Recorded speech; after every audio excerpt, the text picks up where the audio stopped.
अस्सलाम वालेकुम नाज़रीन, मैं आपकी होस्ट अनम सूरज टीवी HD के साथ आज हम मौजूद हैं कायद-ए-आज़म प्रेस क्लब में। आइए बात करते हैं कायद-ए-आज़म प्रेस क्लब के प्रेसिडेंट चौधरी इरफान चोकर साहब से। अस्सलाम वालेकुम सर। वालेकुम सलाम। क्या हाल है सर, ठीक है? अल्हम्दुलिल्लाह, आई एम फाइन, शुक्रिया।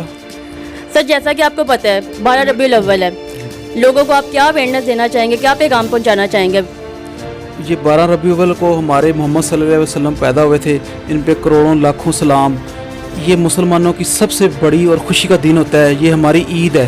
जितने भी उम्मत मुस्लिमा हैं उनको सब के लिए ये सबसे बड़ा दिन होता है जिसमें मोहम्मद सल्लल्लाहु अलैहि वसल्लम पैदा हुए थे।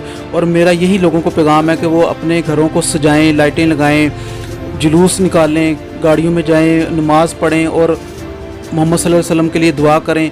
उनकी बख्शिश से वो हमें भी बख्शने के लिए दुआ करते हैं और हम भी उनके लिए दुआ करें कि हमारे मोहम्मद सल्लल्लाहु अलैहि वसल्लम इस दिन पैदा हुए थे और ये हमारे लिए सबसे खुशी का दिन है, भाईचारे का दिन है, मोहब्बत का दिन है, खुशियों का दिन है। इससे बड़ी खुशी ना कभी ज़िंदगी में होगी, किसी को ना आएगी। ये हमारे उम्मत मुस्लिमा के सबसे बड़े पैगम्बर हज़रत मोहम्मद सल्लल्लाहु अलैहि वसल्लम है। बहुत शुक्रिया सर। तो जी नाज़रीन, जैसा कि आपने देखा हमारे साथ मौजूद थे कायद-ए-आज़म प्रेस क्लब के प्रेसिडेंट चौधरी इरफान चोकर साहब, जो कि लोगों तक अपने पैगाम पहुँचा रहे थे। बहुत अच्छा लगा इनसे बात करके, बहुत शुक्रिया।